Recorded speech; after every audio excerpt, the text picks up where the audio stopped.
Assalamualaikum warahmatullahi wabarakatuh. Jumpa lagi dengan Dukun Mobil Nono.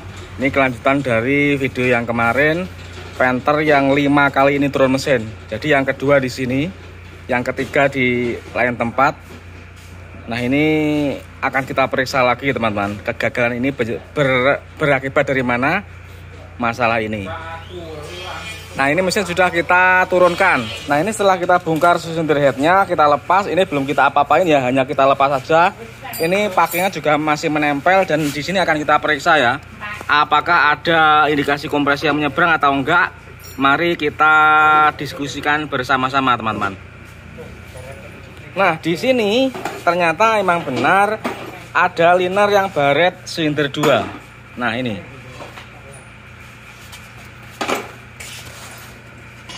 Baretnya ada di silinder 2, silinder 3 enggak. Coba kita putar, kita cek silinder lainnya. Ternyata silinder 4 juga enggak baret. Ini yang boring lama ya, tidak kita ganti. Silinder 1 aman, bekasnya juga aman, rata ya, seperti ini. Jadi hanya silinder 2 yang baret. Ini malah liner yang baru ini baret. Kalau kita teliti, lihat di sini sekeliling liner ini tidak ada indikasi kompresi yang menyeberang, karena di sini bersih ya, bersih putih semua, tidak ada hitam-hitamnya.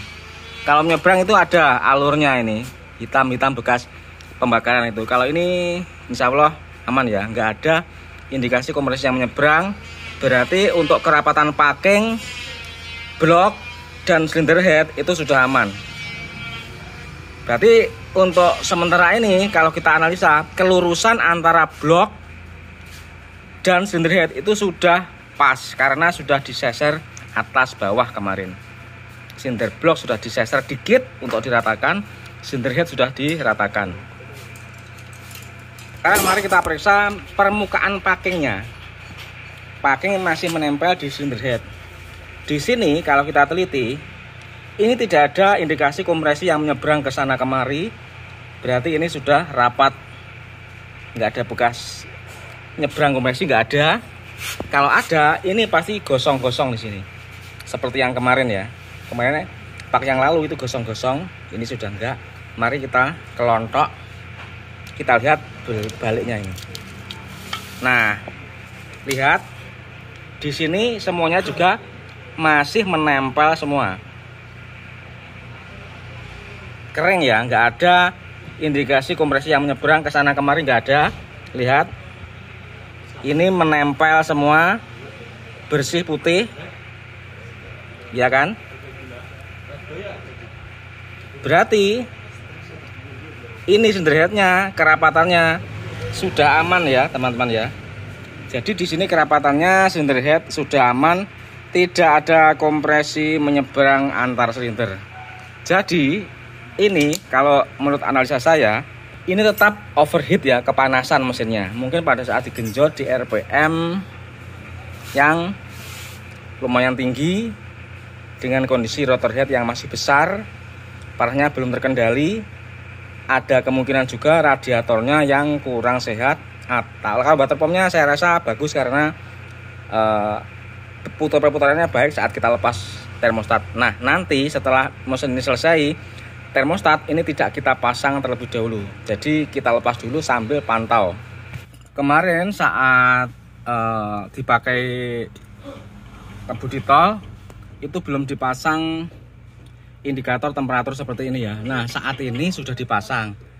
Nah, setelah kejadian ini baru dipasang. Nah, kedepannya ini harus diamati terus, jangan sampai temperatur itu naik terlalu tinggi. Kalau masih 90 ke bawah itu sih aman ya. Amannya di 85 sampai 90 saja. Kalau sampai 100 GBC terus, ada kemungkinan itu nggak kuat ya, karena kecepatan, kalau sudah kecepatan 130 itu memang sudah kecepatan tinggi ya, RPM-nya pastinya juga sudah tinggi. Jadi walaupun matic pasti sudah tinggi. Jadi saya rasa kalau untuk mesin dengan kondisi yang turbonya overboost, nah kemungkinan itu bisa meningkatkan temperatur yang tinggi banget, dikarenakan biasanya kan turbo itu kalau bosnya tinggi kan ada intercoolernya ya, supaya pemampatannya itu udaranya didinginkan dulu, tidak. Nah kalau sudah tidak didinginkan itu kan menjadi sebelum dikompresi saja sudah tinggi temperaturnya, setelah dikompresi menjadi berlipat. Jadi analisa sederhananya seperti ini. Nah di sini sudah kita periksa kondisinya seperti itu. Kalau dulu sudah kita ukur tekan kompresnya itu cuma standar ya, 27,5 bar, hampir rata ke semuanya. Jadi walaupun silinder head itu dipapras, tapi sekernya sudah kita coba sedikit sehingga tekanan kompresnya tidak menanjak terlalu ekstrim ya.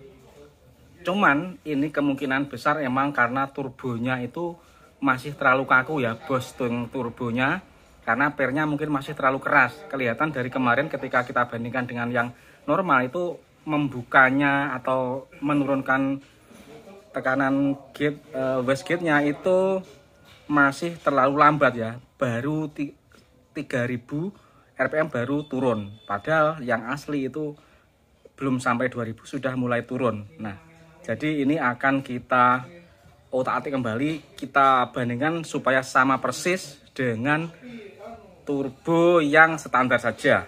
Oke, demikian informasi sementara ini untuk mekanisme mesin, dan mesinnya sebenarnya insya Allah sudah standar sebenarnya. Ini sudah kita lepas semua sekernya. Yang tadi yang baret adalah nomor 2. Ini nomor berapa ini? Nomor 2. Nah ini kelihatan ring sekernya juga baret. Tapi kalau sekernya tidak seberapa baretnya, hanya linernya yang macet ini. Berarti ini akibat pemuaian ring shaker yang ceket ya. Jadi linernya sampai baret seperti itu. Yang lain-lainnya masih aman ya teman-teman ya, masih bagus semua, tidak ada masalah ini. Nah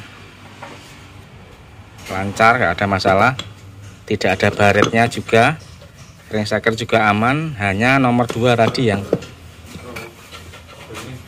masalah. Nah ini sudah kita lepas seperti ini kondisinya, baret dalam. Maka akhirnya terjadi inilah baret seperti ini, menyebabkan ngobos. Kalau seperti ini pasti dikarenakan karena temperatur ya, temperaturnya itu yang terlalu tinggi. Nah ini menuruti request dari pemiliknya untuk memeriksa ya, karena katanya dulu juga sudah diganti baru tapi kok nggak awet. Nah ini ternyata ini kita lihat ya, yang baru itu juga mulai kekikis lagi bagian sini. Nah berarti kalau menurut saya ini emang karena ini ya teman-teman ya, giginya bospom itu kurang bagus, makanya terjadi keausan sebelah. Nah ini mulai aus lagi nih, terpaksa ini kita ganti ya. Kita ganti ini gigi bospomnya. Lihat, kalau kita lihat emang kasar juga, lihat kasar. Kemarin ini tidak terpikirkan untuk dicek sebelumnya karena fokusnya ini bukan di sini ya. Nah ini jadi bisa dibilang ini karena nggak awet gigi timingnya ternyata. Nah ini berarti ya teman-teman ya, ini akan kita ganti dulu gigi bospomnya. Terus nah yang belakang ini ini akan kita pakaikan gigi copotan ini malah mulus ya, ini ya gigi bekas copotan ini malah mulus bagus, cuma yang rusak ini bagian peredamnya ini. Nah ini nanti akan kita copotkan ini, kita copotkan peredam ini. Jadi kita pakai ini, bawahnya yang tebal ini kita pakai ini, yang tipis kita pakai ini, supaya dapat bagus-bagus yang halus-halus. Nah ini akan kita ganti dulu karena khawatir nanti juga nggak awet lagi ya. Ini sudah kelihatan ini. Nah ini kemakannya kan harusnya rata kan, rata. Nah ini cuma ujung-ujung ini baru, jadi akan kita pindahkan tebalnya ini kanibal sama ini. Jadi demikianlah teman-teman sedikit yang bisa saya berikan informasi perkembangan dari Panther yang turun mesin kelima ini ya. Jadi kondisinya seperti itu dan barel seperti itu. Kalau kita pasang gapnya ya, ring shaker itu sebenarnya standar di liner itu 0,4 kan standar ya, tidak terlalu rapat. Tapi kenapa kok bisa baret? Ya kalau biasanya kalau liner baret shaker macet itu emang biasanya kepanasan, terlalu panas mesinnya biasanya. Nah jadi panasnya itu dari apanya? Ya berhubung mobil ini emang belum benar-benar standar, jadi kemungkinan itu. Ada juga teman-teman yang komen itu mungkin itu bloknya tidak pas di tengah, tidak center di tengah gitu. Saya rasa itu, saya kalau menilai begitu enggak, mestinya kalau blok itu tidak center kan tidak seperti itu ya. Kalau tidak center itu mestinya kan dipakai tidak sampai 100 kilo saja kan sudah masalah. Lah ini kan enggak, ini kan awal mulanya ngobos itu kan setelah dipakai ngebut di tol 130 km per jam. Sebelumnya setiap hari kita chatting dengan pemiliknya, mengabarkan setiap hari perkembangannya bahwa mobilnya sudah mantap, baik-baik saja. Nah, kelupaan di tol dibejek dengan kecepatan tinggi, padahal bospomnya belum distandarkan ya, belum distandarkan ke 11 mili. Dan ternyata kemarin itu turbonya itu emang lambat, penurunan boostingnya di RPM 3000 itu baru turun. Nah, yang lainnya itu kan 1800 sampai 2000 sudah mulai turun. Nah, ini terlambat. Jadi seperti itu. Nah, ini sekarang bospomnya ini sudah distandarkan ke 11 mili dan besok itu turbonya kita persiskan dengan AC-nya. Dan sayang sekali ya, dulu waktu modifikasi turbo itu per AC-nya itu malah sudah hilang. Harusnya kan disimpan terus barang orisinil sampai hilang, itu sangat sayang sekali. Dan tuh beli kan juga nggak ada itu. Meski turbo itu beli nggak ada, makanya sangat sayang sekali. Jadi emang besok harus dipersiskan perkembangan turbonya, itu harus dipersiskan. Kalau masih terlalu lambat bukanya ya di setting lagi, dipotong lagi bernya seperti itu. Kegagalan ini semata-mata bukanlah kesalahan dari bengkel ataupun dari pemiliknya, tapi emang semuanya itu tidak terlepas dari apa ya, ini kan termasuk sesuatu yang tak terduga, karena biasanya umumnya mobil itu yang rata-rata turun dengan kondisi standar saat turun mesin balik liner itu juga awet bertahun-tahun, nggak masalah apa-apa. Tapi ini terjadinya seperti itu, dan kita juga sudah tanya kepada pemiliknya, katanya begini, mobil ini sebelum turun mesin pertama, jadi masih standar, itu dibejek gas di tol 120 itu sudah biasa. Dan mobil ini juga jam terbangnya tinggi banget, setiap hari dipakai dan juga kencang larinya.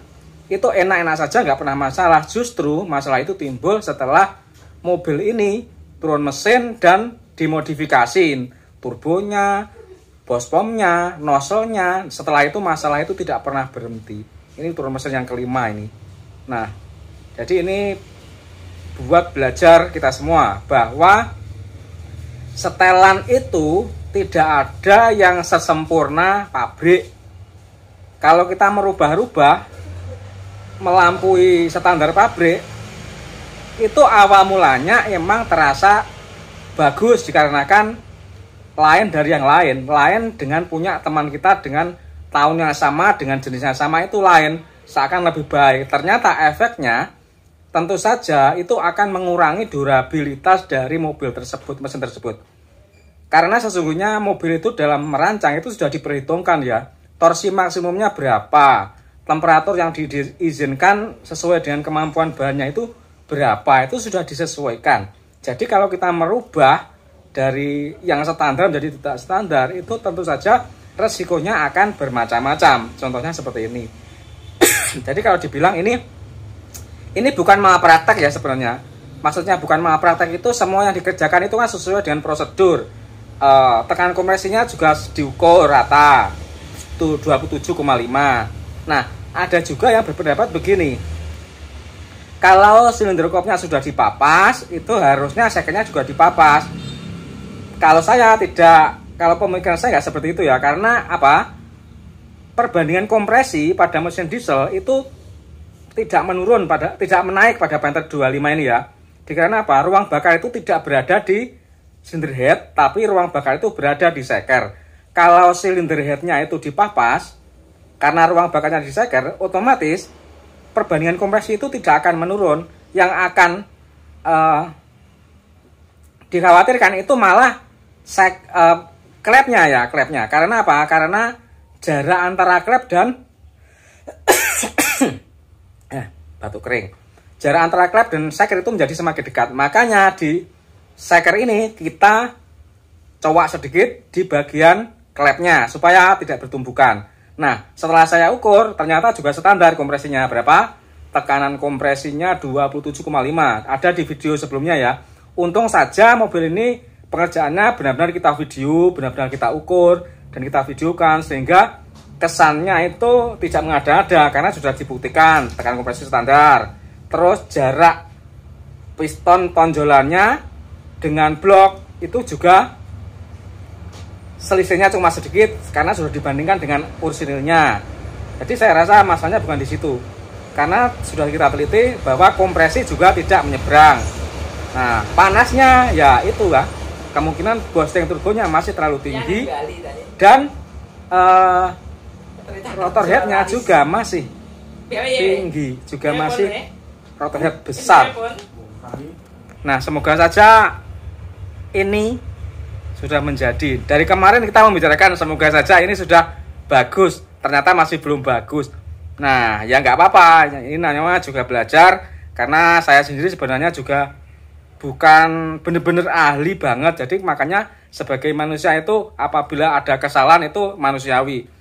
Karena sesungguhnya kesalahan itu pasti akan terjadi pada kita. Tidak semua kita itu melakukan sesuatu yang baik dan benar terus.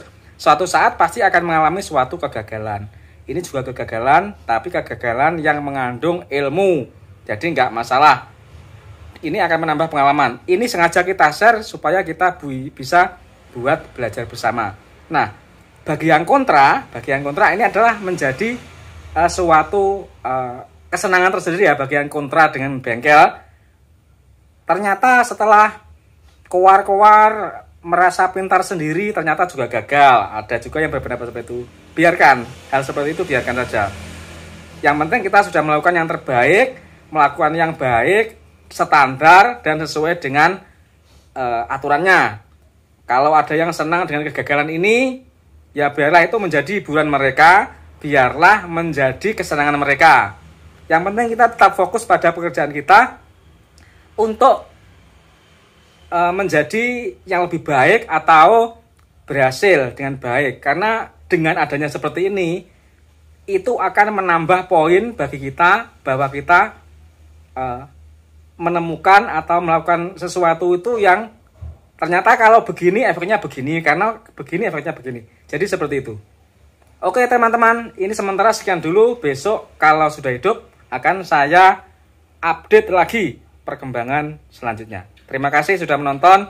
Assalamualaikum warahmatullahi wabarakatuh. Karena ini kan emang saya post di YouTube juga FB ya teman-teman ya. Jadi banyak sekali teman-teman itu yang menyumbang saran, Mas mungkin apa itu gap ringnya berapa, 0,4 atas bawah apa juga 0,4. Nah ini teman-teman ya, kalau ring sekernya saya pasang ke liner yang baru itu kan emang bener ya 0,4, di bawah juga 0,4. Tapi gini teman-teman, ini saat ini saya juga mencurigai ya, saya juga curiga, khawatir kalau bloknya itu terjadi keovalan. Semisal yang bagian atas itu emang benar 0,4, tapi setelah dipasang boringnya atau bloknya lonjong di bagian bawah, sehingga ketika dimasukkan itu yang bawah itu agak lonjong, sehingga otomatis ring sekernya itu menjadi gapnya semakin rapat dan tidak presisi. Jadi khawatir terjadi seperti itu. Jadi untuk itu kemungkinan emang besok itu mau saya bawa ke bengkel bubut untuk cek keovalan keseluruhan silinder, juga setang akan saya cekkan lagi apakah mungkin tidak lurus atau gimana. Tapi sebenarnya kemarin itu saat saya bawa ke bengkel bubut kemarin, dulu setangnya juga saya bawa, dicek itu semuanya bagus kecuali 2 ya. 2 sudah diganti, tapi 1 dan 2 itu tidak kita ganti. Nah ini kan yang rusak kan silinder 2 sekarang. Jadi kita juga berpikir arah situ juga, apakah emang benar setangnya itu kedudukannya antara setang, penseker dan asnya itu kurang bagus. Nah itu bisa juga terjadi. Untung saja teman-teman saya mempost semua ini di Facebook dan YouTube, sehingga teman-teman itu ada yang peduli juga, sumbang saran dan usul kepada saya begini. Nah disitulah keuntungannya.